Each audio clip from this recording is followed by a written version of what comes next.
अर्थशास्त्र में पढ़ेंगे अर्थशास्त्र का अर्थ। अर्थशास्त्र सामाजिक विज्ञान की वह शाखा है जिसके अंतर्गत वस्तुओं और सेवाओं के उत्पादन, वितरण, विनिमय और उपभोग का अध्ययन किया जाता है।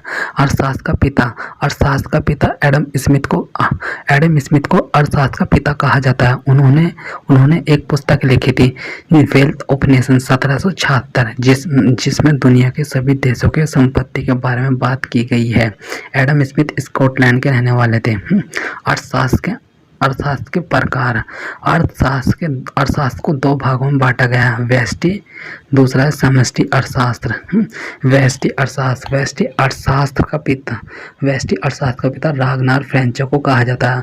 माइक्रो के अंतर्गत हम बहुत छोटे स्तर पर बात करते हैं। इस तरह याद रखेंगे, मोबाइल में माइक्रो SD कार्ड होता है, मतलब वो पहले से भी छोटा कर दिया गया है, अर्थात व्यष्टि मतलब छोटा। व्यष्टि अर्थशास्त्र के कुछ उदाहरण: प्रति व्यक्ति आय, मांग एवं आपूर्ति, राजस्व, उपयोगिता, कीमत सिद्धांत, मांग सिद्धांत आदि। समष्टि अर्थशास्त्र का पिता जॉन स्किन्स को कहा जाता है। इसके अंतर्गत हम बहुत बड़े स्तर पर बात करते हैं। यह व्यष्टि का विपरीत है। कुछ उदाहरण: राष्ट्रीय आय, योजना, कर, बजट, बैंकिंग आदि। फिर अगर हम केवल एक व्यक्ति की आय के बारे में आकलन कर रहे हैं तो बहुत छोटे स्तर की बात कर रहे हैं।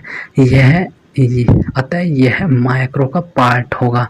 लेकिन जब पूरे देश की आय अर्थात राष्ट्रीय आय का आकलन कर रहे हैं तो व्यापक स्तर हो गया, अर्थात यह मैक्रो का भाग होगा। अर्थव्यवस्था वह संरचना है जिसके अंतर्गत सभी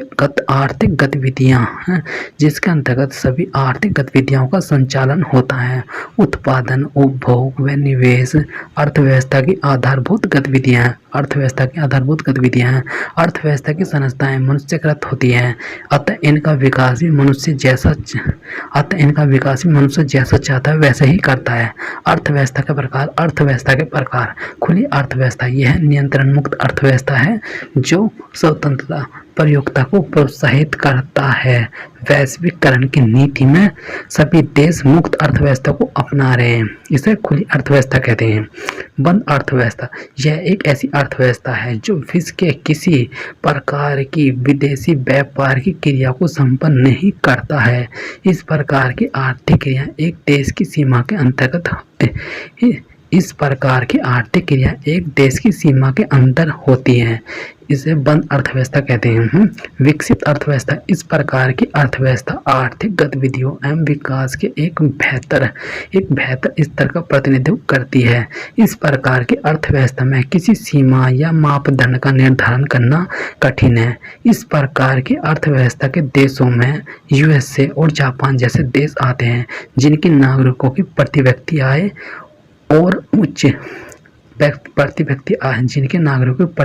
आय उच्च और बेहतर जीवन के आधार पर विकसित देश कहा जाता है। विकासशील अर्थव्यवस्था इस प्रकार की अर्थव्यवस्था में ऐसे देश आते हैं जो अपनी पिछड़ी व्यवस्था से उच्च विकास की ओर प्रयासरत हैं, जैसे भारत।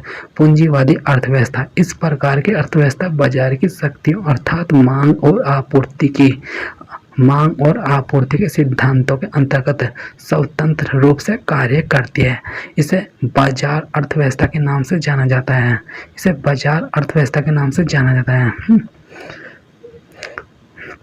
समाजवादी अर्थव्यवस्था इस प्रकार की अर्थव्यवस्था कार्ल मार्क्स के सिद्धांत पर आधारित व्यवस्था का प्रतिपादन करता है। इसके अंतर्गत उत्पादन के समस्त साधनों पर राज्य और समुदाय का नियंत्रण रहता है, जैसे सोवियत रूस है। मिश्रित अर्थव्यवस्था इस प्रकार की अर्थव्यवस्था में समाजवादी पूंजीवादी अर्थव्यवस्था का मिश्रण होता है। आर्थिक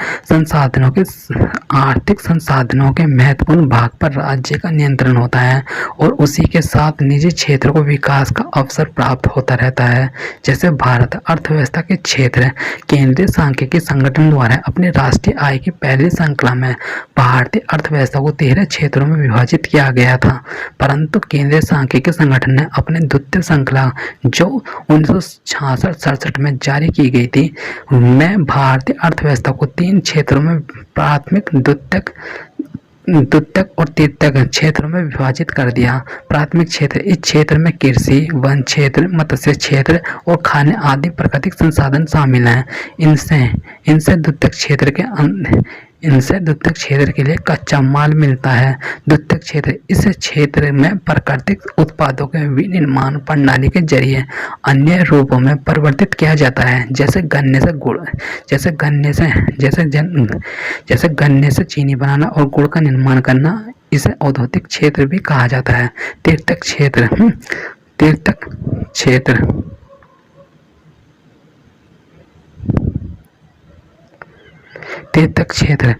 क्षेत्र, इस क्षेत्र में परिवहन, शिक्षा, होटल, भंडारण और संचार, समुदाय एवं व्यक्तिगत सेवाएं शामिल होती हैं।